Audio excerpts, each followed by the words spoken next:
여러분 반갑습니다. 성경을 여행하다 2019년에 유튜브 바이블스쿨 첫 컨텐츠로 올려줬었는데 시간이 좀 많이 지났습니다. 그래서 지금 확장판을 준비를 해서 차근차근 올리고자 합니다. 네, 오늘은 그 첫 번째 영상인 고대 사람들의 우주관과 창세기, 창조의 이야기를 제일 먼저 해보고자 합니다.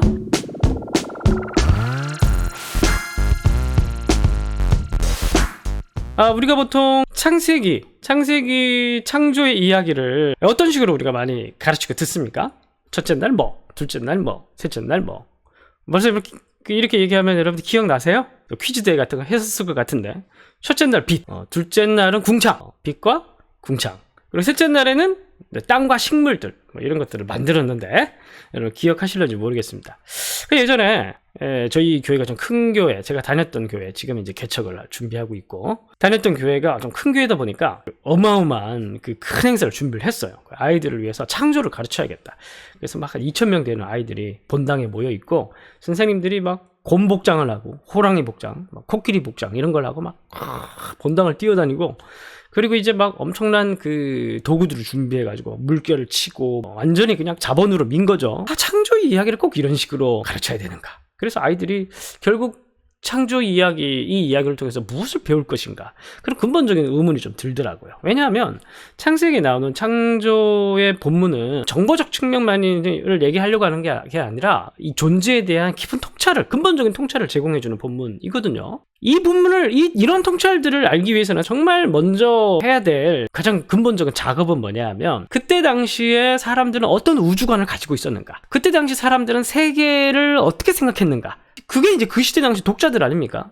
그 사람들의 세계관 속에서 주어진 창조에 대한 본문이 창세기 1장이기 때문에, 1장, 2장이기 때문에, 일단은 먼저 그 시대 당시 사람들이 어떤 우주관을 가지고 있는지를 먼저 좀 생각을, 당시에 창세기의 독자들은, 그 시대 당시 고대 사람들은 우주에 대해서 어떻게 생각하고 있었을까? 먼저 일단 우리처럼 지구가 둥글다고 생각하진 않았겠죠. 왜냐하면 코페르니쿠스가 지구가 둥글다는 사실을 언제 알아채고 발표를 했습니까?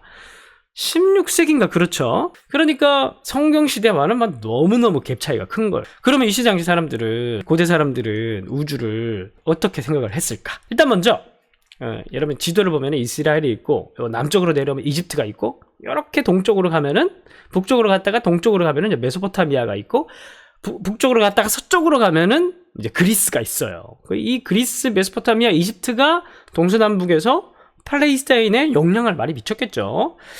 그러니까 먼저 주변 사람들 좀 살펴보자는 겁니다. 이집트 사람들이 생각하고 있는 우주관을 딱 반영하고 있는 그림이 지금 여러분들이 화면을 통해서 보고 있는 바로 이 그림입니다. 이름도 되게 어려워요. 네스탄의 베티쉐르의 사자의 서. 되게 이름이 발음하기 어렵군요. 자, 여기서 이름이 중요한 게 아니고, 이 사람들이 생각하는 우주관, 보통 우리는 우주관이라고 하면은 태양이 중앙에 있고 지구가 궤도를 그리면서 자전과 공전을 반복하면서 뺑뺑이 도는 그림인데, 전혀 다르죠. 이 사람들은 이미 신들이 가득합니다. 그들의 머릿속에 우주관에는 신들이 가득합니다. 여기 보면은 벌 서는 것 같이 이렇게 꾸정하게 있는 사람도 있고, 탁 받치고 있는 사람도 있고, 땅에 이렇게 누워 있는 사람도 있는데, 이게 사람이 아니고 신들인데, 먼저 이 중앙에 있는 이 사람이 이렇게 하늘을 받치고 있죠. 이 양반이 공기의 신 슈라고 합니다. 공기의 신 슈. 그리고 그 밑에 있는 신이 바로 땅의 신. 땅의 신 이름이 게브입니다. 게브. 그리고 위에 꾸정하게 있는 사람이 이제 하늘의 신이고 누트고, 이 사람들은 이렇게 하늘, 그리고 땅, 그리고 공기, 이게 다 신들과 연관지어서 생각을 했어요. 이것도 똑같은 이집트에서 발굴된 이집트 우주관을 반영한 물건인데, 외래 시네퍼의 석관. 네, 이것도 발음하기가 쉽지 않군요. 여기 희미하게 보이지만은 아까 그림이랑 똑같은 거예요. 여기도 보면 하늘의 신이 있고, 중간에 공기 신이 있고, 대지의 신이 있습니다. 중요한 것, 중앙 센터에 뭐가 있는지 한번 보세요. 뭐가 있습니까? 동그란 게 있죠. 지금 힘이 잘 안 보이는데 동그란 게 두 개가 있어요. 중앙에 있는 동그라미는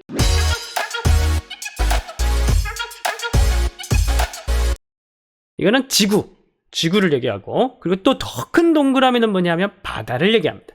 그러니까 지구를 둘러싸고 있는 게 큰 바다라는 거예요. 그리고 그 위에 하늘이 있고 이렇게 받치고 있는 겁니다.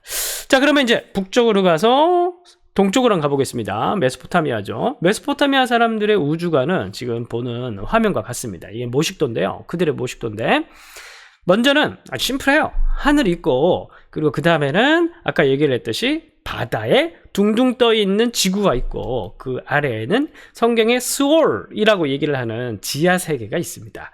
자, 근데 여기서 중요한 건 바로 이 하늘에도 이 사람들은 신관, 철저하게 그들이 생각하는 그 자연은 신들과 연관이 있어요.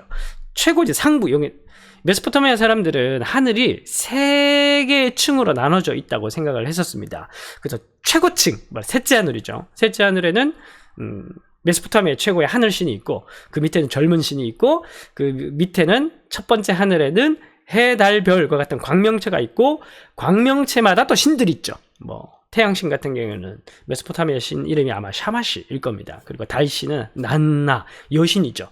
달신이 있고 이렇게 세 개의 하늘로 구성되어 있다고 생각을 했었어요.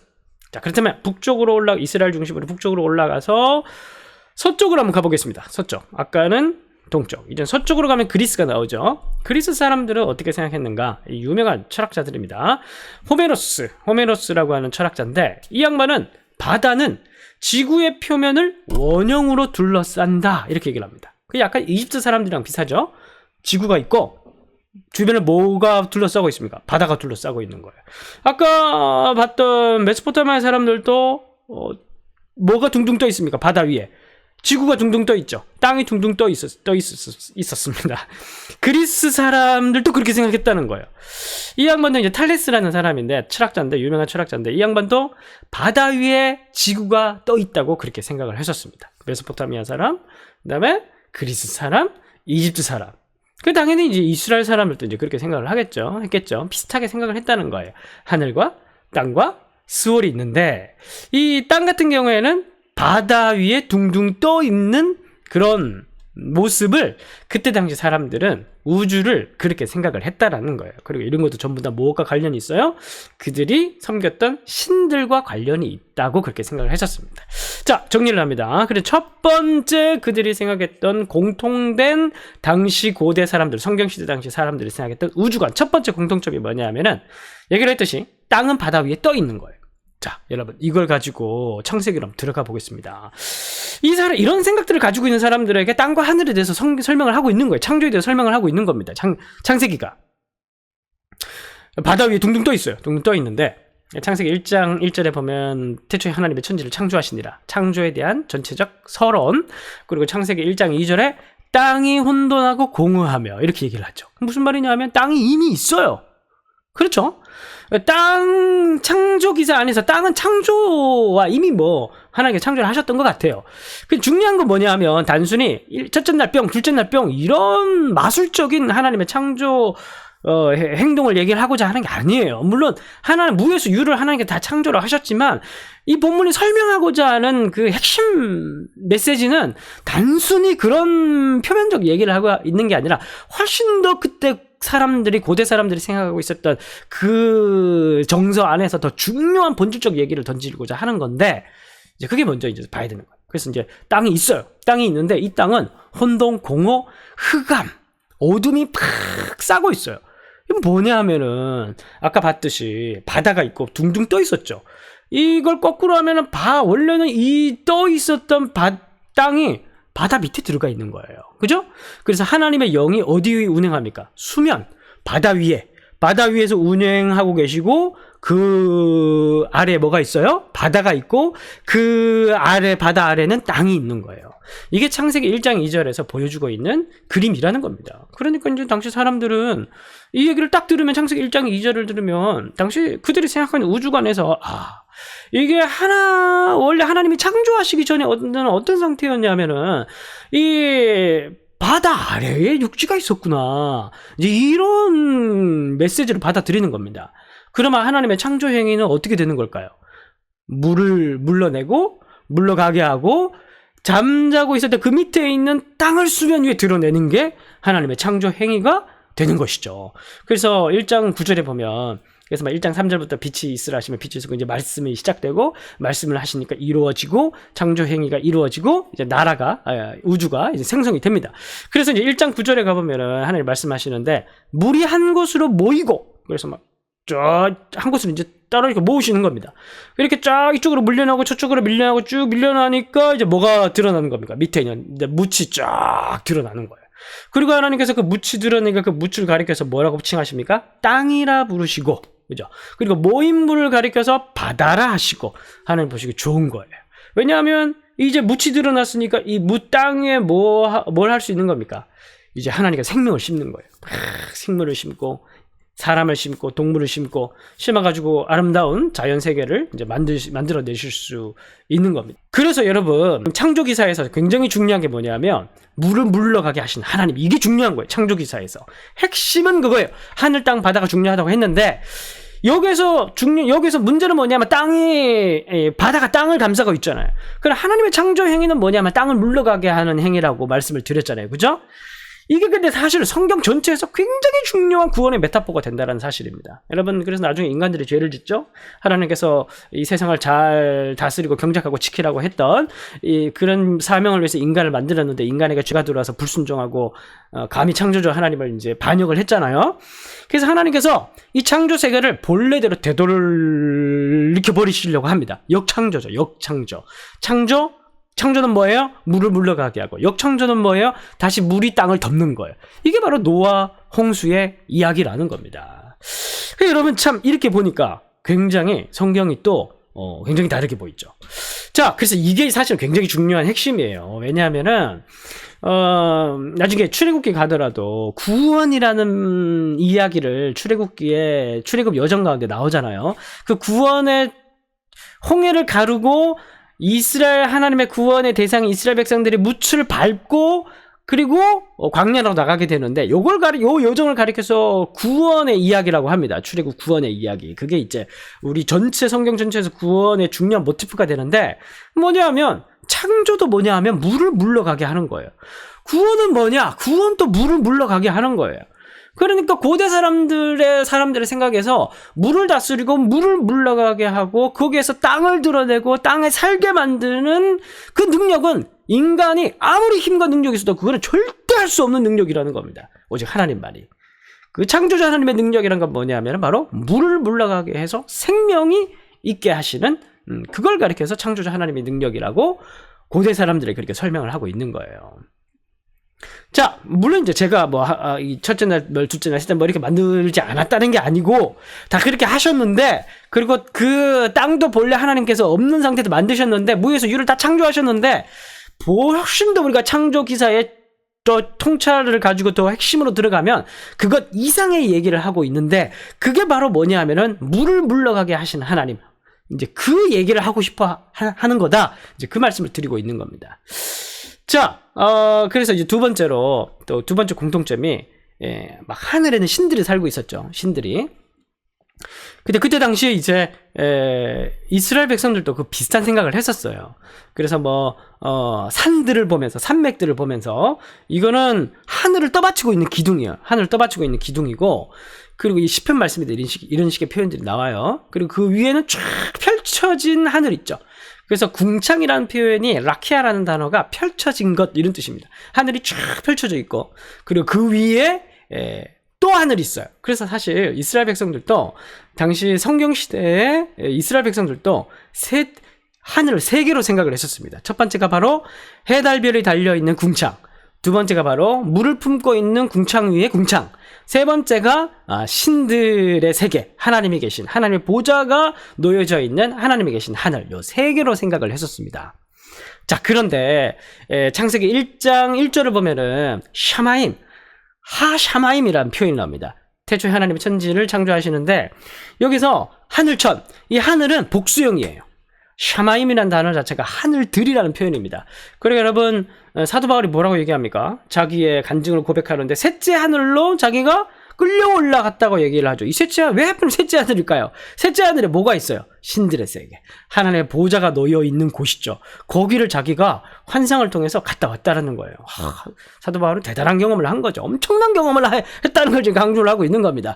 또 이제 욥기서뿐만이 아니라 이사야서, 에스겔서 보면은 그런 이제 하늘의 보좌, 셋째 하늘에 대한 이야기가 나옵니다. 그래서 정말 물리적으로 셋째 하늘이 있었다는 걸 얘기를 하는 게 아니에요.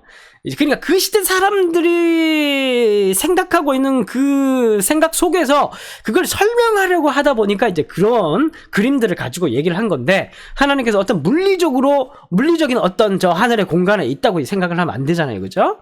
야, 근데 중요한 건 뭐냐 하면, 이제, 거기에, 중요한 건 뭐냐 하면은, 그래서 중요한 건 뭐냐 하면은, 중요한 건 뭐냐 하면은, 아까, 이 사람들이 기본적으로 다 어떤 신들이 있다고 생각을 했죠. 어떤 첫째 하늘에 무슨 신이 있고, 둘째 하늘에 무슨 신이 있고, 태양을 보면서도 무슨 신이 있고, 달을 보면서 무슨 신이 있고.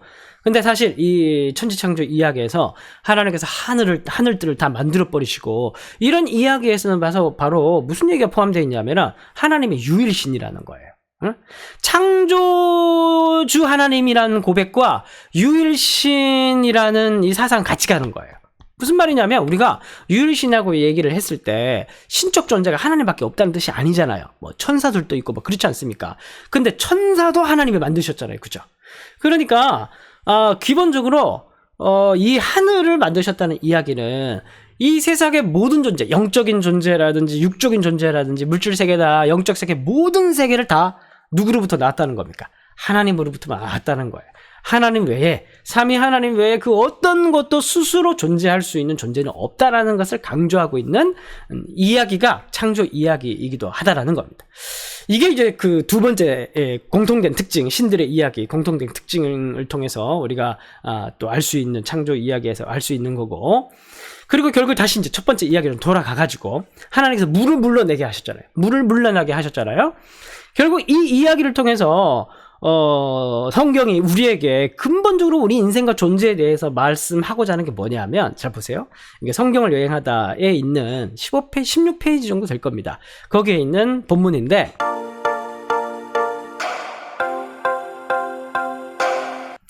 제가 이렇게 글을 썼어요. 질서가 없었으며 생명이 없었다. 본래의 창조 전의 모습은. 근데 그곳에는 뭐가 있어요? 하나님의 영이 계신 거예요. 하나님의 영이 수면 위에 운행하시니라. 이거는 엄청난 그림인 겁니다. 뭐냐면 여기서 수면 위에 운행하다라는 단어가 신명기에 똑같은 단어가 사용되는데, 그 신명기 말씀에 운행하다라는 단어는 독수리가 알을 품고 있는 그런 장면을 설명할 때 이 단어를 똑같은 단어를 사용했어요. 그러니까 뭐냐면 하나님의 영이 마치 어미 독수리 같이, 알을 품고 있는 어미 독수리 같이 바다 아래 갇혀 있는 이 뭇을 품고 있는 그런 장면을 하나님의 영인 수면 위에 운행하시니라, 그렇게 설명을 한 거예요. 그런 이미지로 보여주신 겁니다. 그러니까 여러분, 이런 게 인생 아니겠습니까? 여러분, 복음서에 보면은 제자들이 바다에서 막 노를 젓다가 폭풍우를 만나가지고 막 죽을 뻔하게 되니까 막 예수님 깨우고 우리가 죽게 되었나이다, 왜 우리를 돌보지 않으십니까? 그래서 막 원망하고 막 그러잖아요. 우리 인생 같잖아요.